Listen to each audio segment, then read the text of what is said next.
Good morning, students.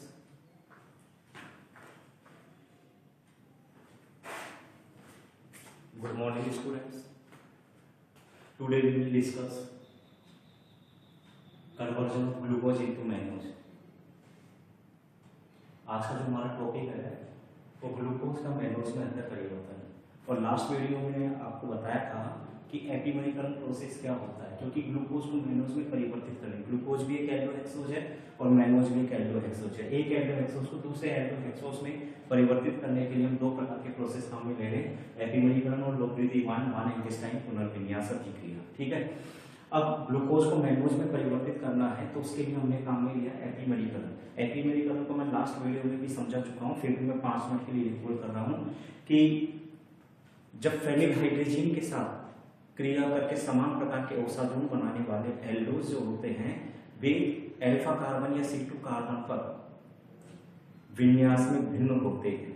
ठीक है, तो एपीमेरिकरण प्रोसेस क्या था तो उसके बारे में डिटेल में थोड़ा सा हल्का सा बता रहा हूँ कि फेनिलहाइड्रिजीन के साथ क्रिया करके समान प्रकार के ओसाजोन बनाने वाले एल्डोज C2 कार्बन या कार्बन संख्या 2 पर 2 के अतिरिक्त अन्य समस्त असममित कार्बन परमाणुओं पर विन्यास में समान होते हैं, परंतु C2 कार्बन के विन्यास में भिन्न होते हैं।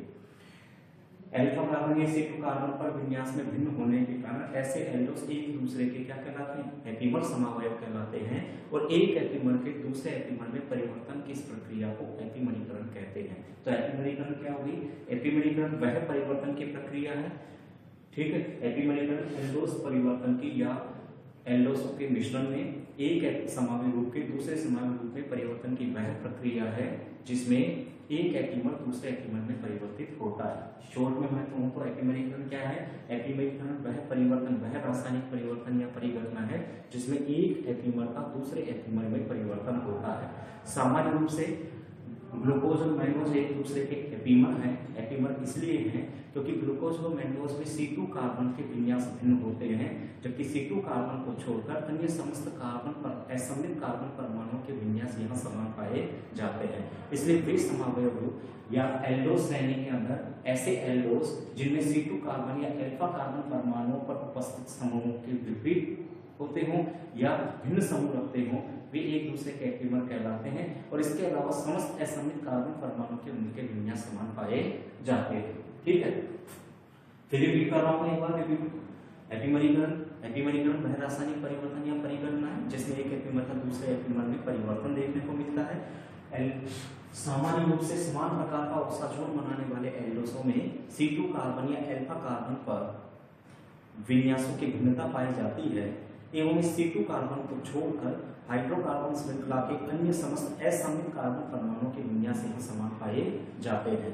एल्डोज श्रेणी में ग्लूकोज और मैनोज जो कि एक ही प्रकार का ओसाजोन बनाते हैं इसलिए, और ये C2 कार्बन पर विन्यास में भिन्न होते हैं, इसलिए ग्लूकोज और मैनोज एक दूसरे के एपीमर हैं।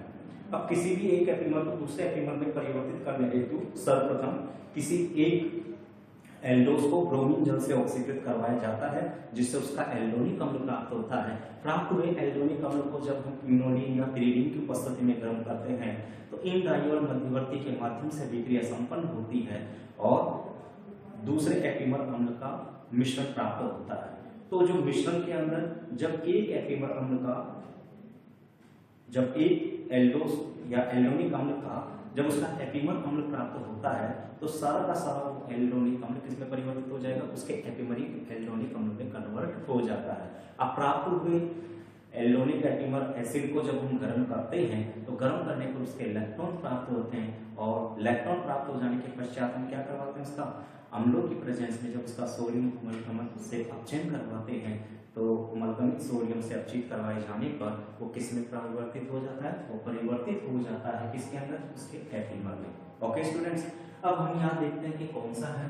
तो वहां हमने ग्लूकोज के लिए मिक्सचर्स लिया था कि ग्लूकोज के लिए हमने कहा था सिंपल वे कि एपीमेरिकरण में पहला जो प्रोसेस था, मैं इसी को एक बार रिपीट कर रहा हूँ 5 मिनट के लिए, क्योंकि ये प्रोसीजर आपको अच्छे से आ जाना चाहिए। क्वेश्चन है इसकी बात पर मैं फोकस कर रहा हूँ।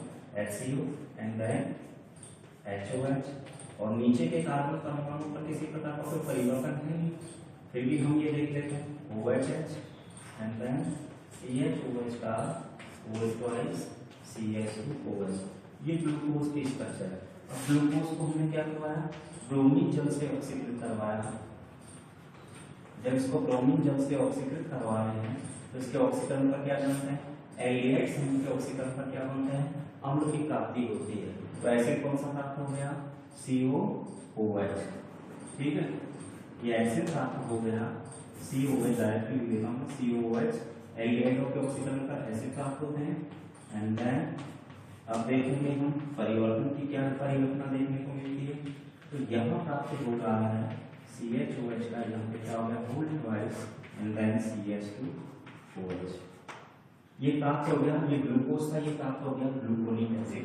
अब इस ग्लूकोनिक एसिड को हमने क्या करवाया, पिरीडीन की प्रेजेंस में, हमने किसकी उपस्थिति में, पिरीडीन की प्रेजेंस में गर्म कर दिया, या क्विनोलिन के मिश्रण के साथ गर्म करेंगे तो यहाँ एक मध्यवर्ती इंडाइकोस का निर्माण होगा, जिसके माध्यम से अभिक्रिया आगे संपन्न हो। देखते हैं किस प्रकार से ये क्या होगा। जैसे मैंने बताया था, इस हाइड्रोजन परिवर्तन, ये जो C2 कार्बन परमाणु होगा, C2 कार्बन के हाइड्रोजन परमाणु इसका निर्माण कर जाएंगे, ये माइग्रेट होंगे। जब ये माइग्रेट होते हैं तो क्या कंडीशंस हो जाएगी, कहाँ जाएंगे, विबंधित ऑक्सीजन पर जाएंगे।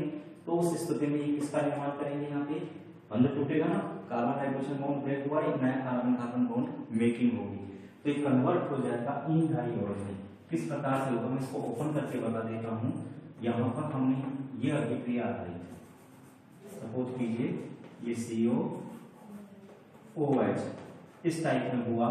अब मैं इसको यही समझा देता हूँ, ये थोड़ा ये बना, ये हटा, हाइड्रोजन कहाँ चला गया, विबंधित ऑक्सीजन पर। ओके स्टूडेंट्स, तो यहाँ ये जो प्रक्रिया हुई थी, इस प्रक्रिया के द्वारा संपन्न हुआ।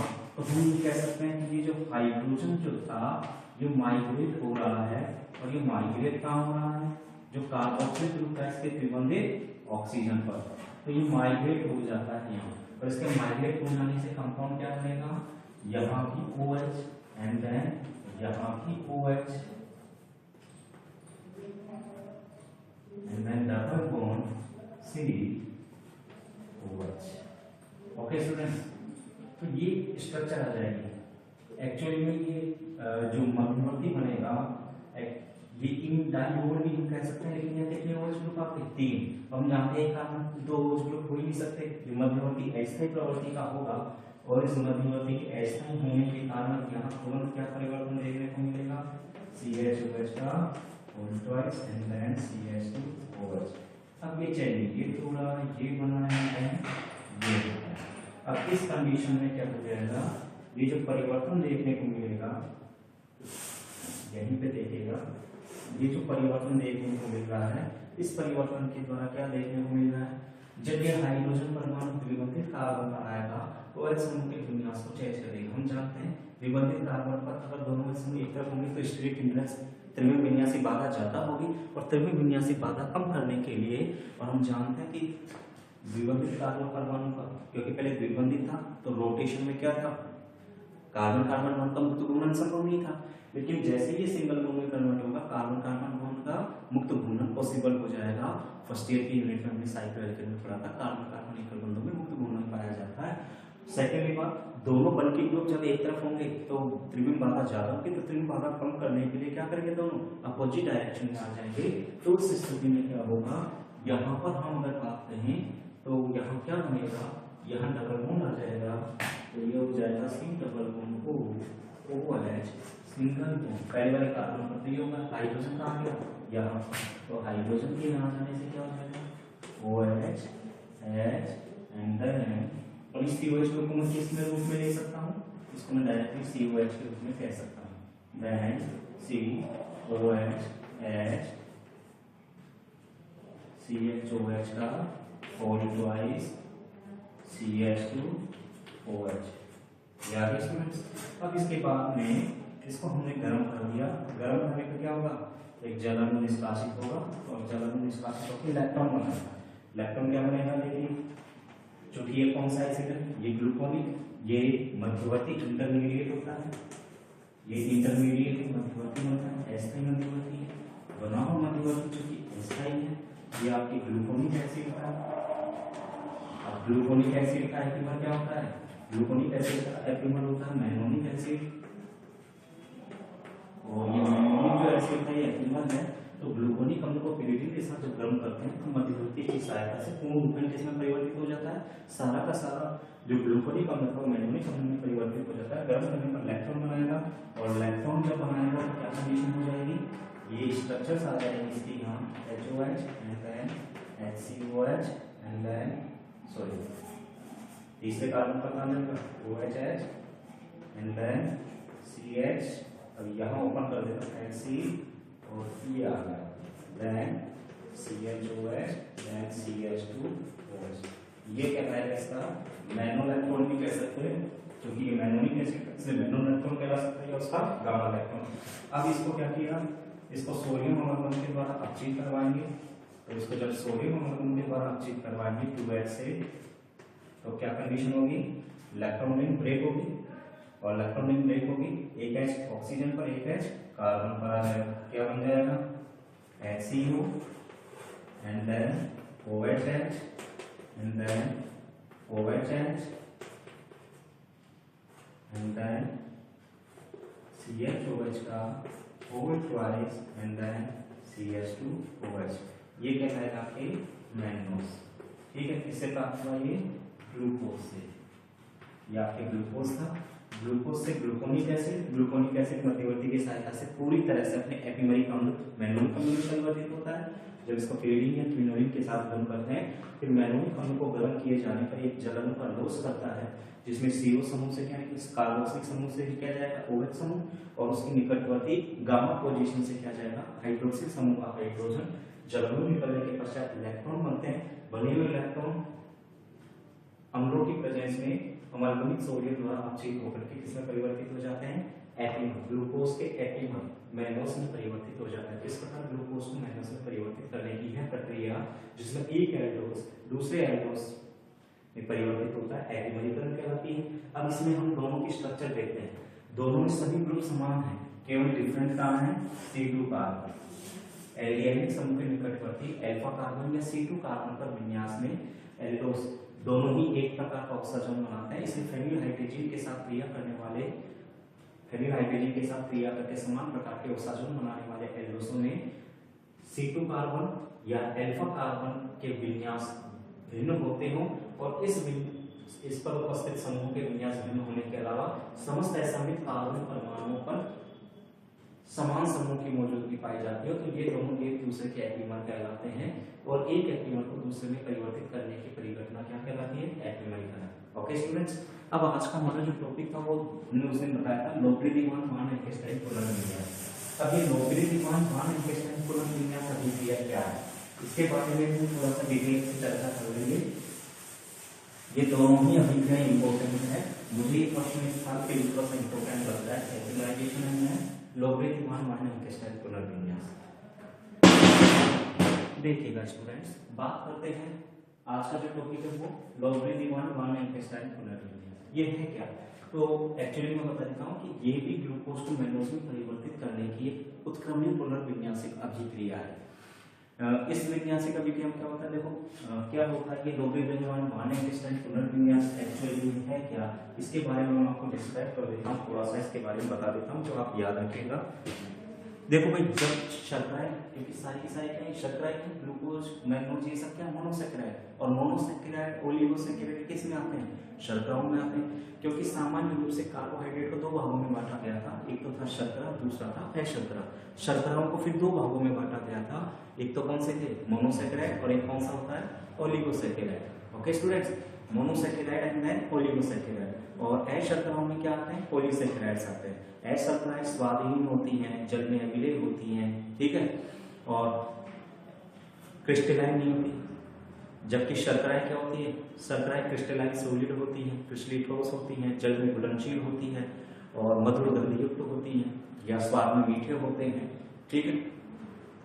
शर्कराओं में स्पेशली रूप से जो मोनोसैकेराइड होते हैं उनका और आगे जल गठन नहीं करवाया जा सकता, इसलिए ये सिंपल शुगर के नाम से भी जाना जाता है। जितनी भी मोनोसैकेराइड होती है सब सरल शर्करा या सिंपल शुगर के नाम से जानी जाती है और शर्कराओं के नाम के अंत में ओस आता है, जबकि अशर्कराओं के नाम के अंत में ओस अनुलग्न का प्रयोग नहीं होता, ठीक है। अब स्टार्च के बाद में क्या है, स्टार्च में सफिक्स ओस को लिया है, इसके अलावा सेल्यूलोस ओस आ रहा है यहाँ पे, और आप कह सकते हैं बाकी तो पॉलीसेकेराइड जो होते हैं ना, पॉलीसेकेराइड्स भी इसी के अंदर काम में आए थे। दो भागों में बांटे गए थे उनको भी, तो मोनोसेकेराइड, ओलिगोसेकेराइड या पॉलीसेकेराइड कैटेगरी वाइज करें तो पॉलीसेकेराइड चूंकि उनके अनुभाग ज्यादा होते हैं, मोनोसेकेराइड या ओलिगोसेकेराइड शर्कराओं में आते हैं, सरल शर्करा उनके अनुभाग कम होते हैं।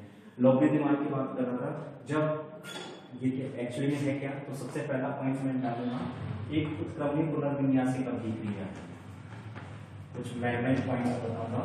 तो ये उत्क्रमणी पुनर्विन्यासिक अभिक्रिया, रिवर्सिबल रीअरेंजमेंट रिएक्शन, ठीक है।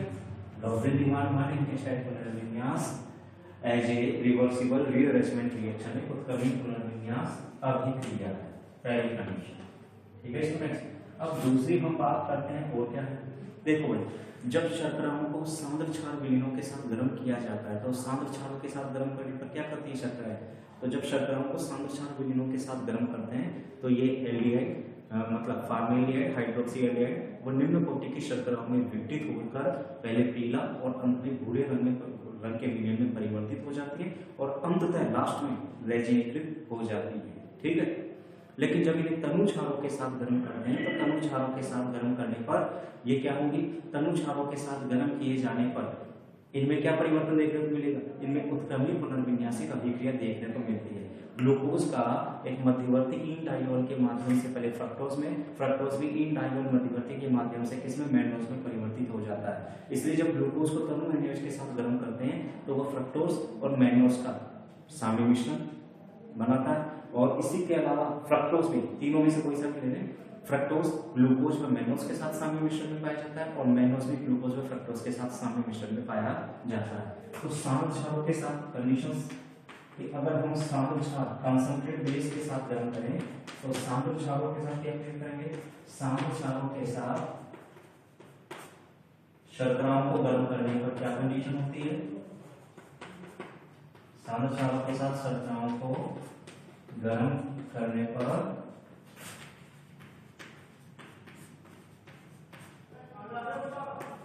ये पहले पीले व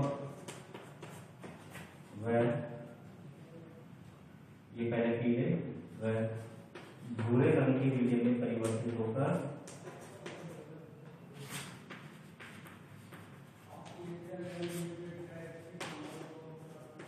भूरे रंग के विलयन में परिवर्तित होकर अंततः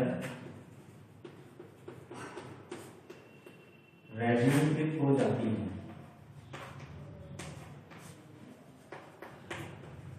ठीक है। कंडीशन बता दी मैंने क्यों जाती है, सांद्र क्षारों के साथ शर्कराओं को गर्म किया जाए तो सांद्र क्षारों के साथ शर्कराओं को गर्म करने के लिए पहले पीले व भूरे रंग के विलयन में परिवर्तित हो अंततः रेजिनीकृत हो जाती है। लेकिन अब कंडीशन आ गई, यहाँ पर क्या होती है, क्योंकि जब इन शर्कराओं को गर्म किया जाएगा तो शर्कराओं को गर्म करने पर ऑटोमेटिकली ब्रेक होगी, विघटित होगी, डिकम्पोज होगी, तो शर्कराओं गर्म करने पर फॉर्मेल्डिहाइड, हाइड्रोक्सी एल्डिहाइड वो निम्न कोटि की शुगर्स में वो डिकम्पोज होती है, टूट जाती है और फिर पहले पीले रंग का और अंत में भूरे रंग का और परिवर्तित होकर अंत में रेजिनीकृत हो जाती है। तो अब बात करते हैं तनु क्षारों की, तो तनु क्षारों के साथ क्या क्रिया होगी, तो जब इन्हें तनु क्षारों के साथ गर्म किया जाए, ये तनु क्षारों के साथ गर्म करने पर शर्कराओं का उत्क्रमणी पुनर्विन्यास हो जाता है। तनु क्षारों के साथ गर्म करने पर शर्कराओं का उत्क्रमणी पुनर्विन्यास हो जाता है।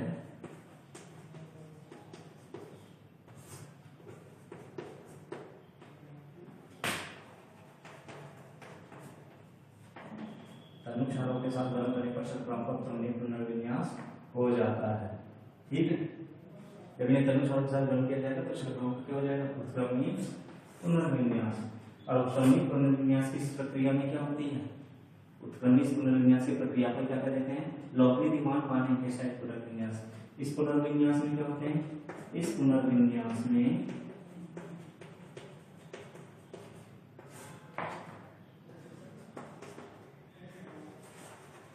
ग्लूकोज किसके साथ, मैनोज व फ्रक्टोज के साथ, ग्लूकोज मैनोज एंड फ्रक्टोज के साथ मैनोज फ्रक्टोज के साथ साम्य मिश्रण में रहता है।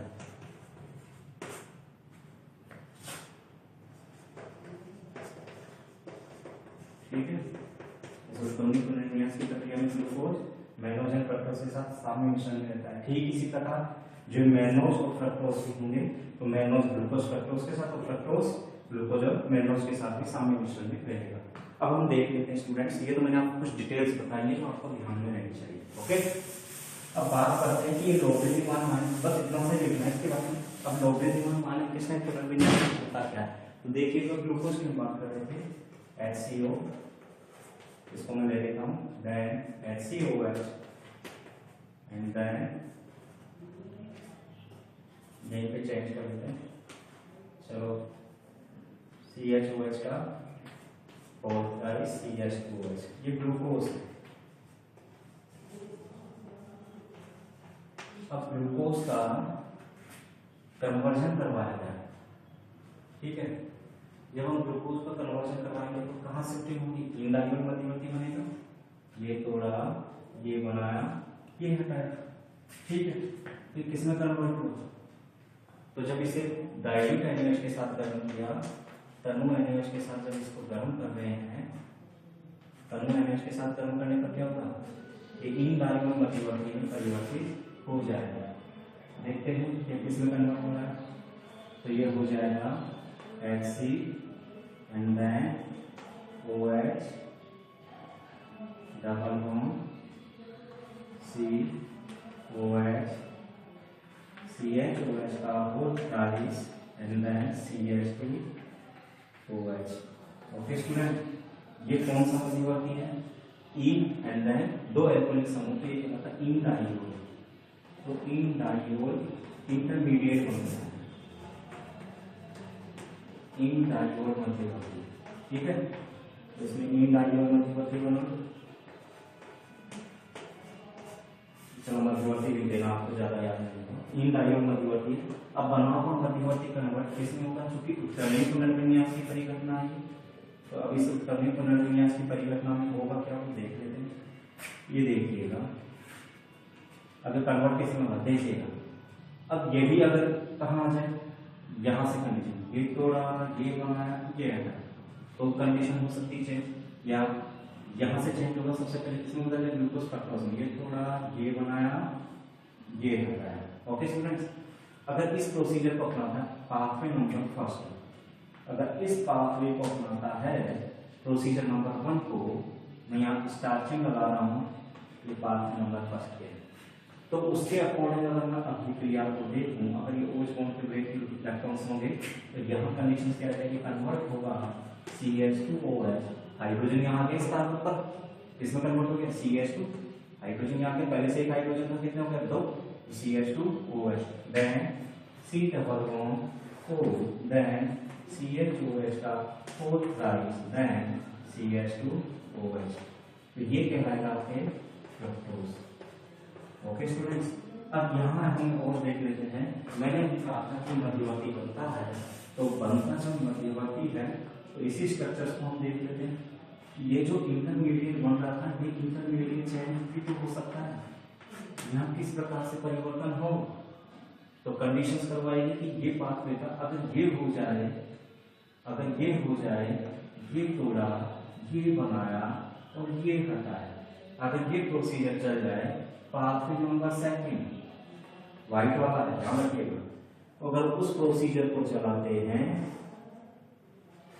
अगर इस प्रोसीजर को हमने चला दिया, पाथवे नंबर 2 ले गए, तो सेकंड वाले प्रक्रम को लिया जाए, तो यहाँ क्या कंडीशन आ जाएगी, ये बदल जाएगा HCO double bond, CO single bond, और ये आ जाएगा इधर OH H CHOH का फोर्थ ट्राइस CH2OH, और ये कहलाता है मैनोज। तो ग्लूकोज मैनोज के साथ, ठीक है, ग्लूकोज मैनोज के साथ, ग्लूकोज फ्रक्टोज के साथ साम्य मिश्रण में पाया जाता है, जिसे तनु चावल के साथ गर्म करें। तो तरुण क्षारों के साथ गर्म करने के बाद ये साम्य मिश्रण बनाते हैं और इस साम्य मिश्रण में तीनों पाए जाएंगे, क्योंकि अभिक्रिया मध्यवर्ती द्वारा संपन्न होगी। मैंने दोनों प्रोसेस अलग लिए, अगर फिर भी आप कहेंगे तो इसको अलग अलग प्रोसीजर में बताएं तो इसको और आगे चेंज किया जा सकता है। एक प्रोसीजर तो ये हो गया आप सभी के सामने। अब मैं इसको दूसरे वे में ले रहा हूँ। सपोज कीजिए हम इसको यहाँ से नहीं लेते, कंफ्यूज मत होइएगा, हमने एक प्रोसीजर यहाँ से लिया है कि ये थोड़ा ये बना है, ये है, ठीक है। अगर स्टूडेंट्स ये वाला प्रोसीजर हम काम में ले रहे हैं तो उस स्थिति में तो देखिएगा यहाँ से क्या बन रहा है, केवल ये बन रहा है। अब इसको निर्माण करना है तो इसके निर्माण के लिए मैं कहाँ जाऊंगा, तो मैं यहाँ आ जाऊंगा, मैं यहाँ आ जाऊंगा, ये किस में कन्वर्ट होगा, फिर इन डायगोनल मध्यवर्ती में कन्वर्ट होगा। किस प्रकार से होगा तो आपके सामने है, इसको मैं ओपन कर लेता हूँ। ये थोड़ा ये बनाया, ये यहाँ क्या जाएगा, यहाँ जाएगा CH single bond OH double bond OH and then CH/OH का 4 टाइम्स CH2OH। ये भी वही मध्यवर्ती आदेश है, मध्यवर्ती को कोई ऐसे बने वहां स्टेप चेंज कर दी थी, वही तो दोनों होता है ना। लेकिन फिर भी अगर हम ले लें तो यहाँ क्या होगा, ग्लूकोज मध्यवर्ती के इन डायगोनल मध्यवर्ती के माध्यम से पहले फ्रक्टोज में, फिर फ्रक्टोज वही इन डायगोनल मध्यवर्ती के माध्यम से कहाँ चेंज है, फिर वो चेंज हो गया यहाँ। यह किस प्रकार से चेंज हुआ, मैनोस में चेंज करवाना है तो ये थोड़ा ये बनाया एंड देन ये हटा, तो इस कंडीशन में क्या कन्वर्ट हो जाएगा, ये बदल जाएगा HC double bond then OH H then CH/OH का whole rice and then CH2OH, ये कहलाएगा मैनोस। तो ग्लूकोज के लिए फ्रक्टोज में, फ्रक्टोज मैनोस में परिवर्तित हो सकता है। तो हम कह सकते हैं जब ग्लूकोज फ्रक्टोज और मैनोस के साथ साम्य मिश्रण में रहेगा तो मैनोस भी ग्लूकोज और फ्रक्टोज के साथ और फ्रक्टोज भी ग्लूकोज और मैनोस के साथ साम्य मिश्रण में रहेगा। और यही प्रक्रिया कहलाती है लोब्रिन-दीवान मानक पुनर्विन्यास अभिक्रिया। उम्मीद करता हूँ आप सभी स्टूडेंट्स को ये समझ में आ गया होगा प्रोसीजर कि किस प्रकार से ये प्रक्रम चल रहा है, किस प्रकार से ये प्रक्रम चल रहा है। ये मैं आपको समझा चुका हूँ, एरो का निशान मैंने लगा दिया है, दोनों को मैं हटा देता हूँ। ये प्रोसीजर जो आपके हो गया लोब्रिन-दीवान मानक पुनर्विन्यास अभिक्रिया कहलाती है। ओके स्टूडेंट्स, तो दो प्रक्रम थे, एपिमेरिक्रम और लोब्रिन-दीवान मानक पुनर्विन्यास, जिनके द्वारा ग्लूकोज को मैनोस में परिवर्तित करने का कार्य किया जाता है। अब हमारा जो नेक्स्ट वीडियो आएगा वो आएगा एरिथ्रो एवं थ्रियो समवयव, और इसके अलावा वो डिपेंडेंट होगा परिवर्तित ध्रुवण घूर्णन म्यूटा रोटेशन, है ना, वो भी इम्पोर्टेंट होती है। मैक्सिमम आपको जो एक क्वेश्चन होगा वो यहाँ तक कवर हो जाएगा।